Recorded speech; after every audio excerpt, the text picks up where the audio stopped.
at one of the starts of my shift.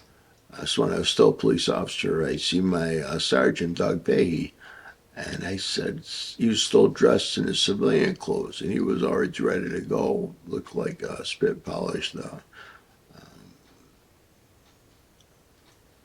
He looked like a spit polished police officer dressed to the nines in uniform. So I see him when he's in the street clothes, and I said, Sergeant, what's up? Why are you in your street clothes? He goes, I got something going on. I'll call you when I get done. So he don't call me the whole shift, and so I get done with my shift, and I come in, and he's still in his civilian clothes, and I'm like, Sergeant, what happened? You know, he says, well, he goes, remember John Francati? And I'm like, did he die? And he goes, no, but he don't work here no more. I said, what do you mean? He says, well, my wife came home last night, and she said she got lit up, which means she got stopped. And the officer that stopped her said, I think you got something wrong with your engine. Turn the car off. So he asked her for her shoe, and she popped the hood.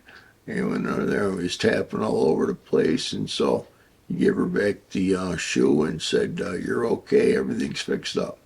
And so she went and she did her shopping. When she came home, she told the guy's name and so on. And he said, well, you know, what was wrong with the car? She goes, well, after he asked me for my shoe, she could see him tapping around on the engine.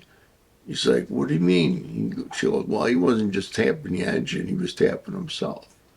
He's like, are you kidding me? And so that was the reason the next day as to why he brought him in and questioned him.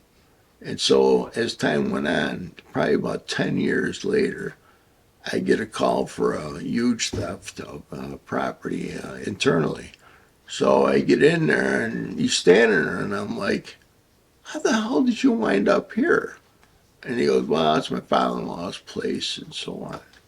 So I think within 48 hours of that, I used to read the newspaper before I started my shift. And I'm sitting down there and I'm looking in and I'm like, I can't believe this.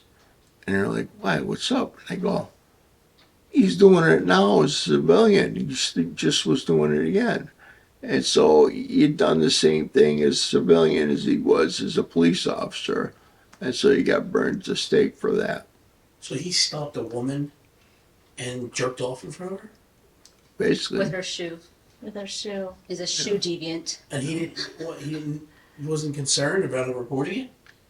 Because you pretended to work on the car.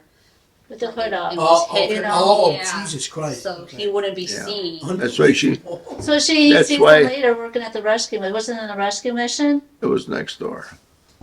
Jesus Christ. God. And he again got caught with the shoes. God. Making everybody look good, huh? Of course.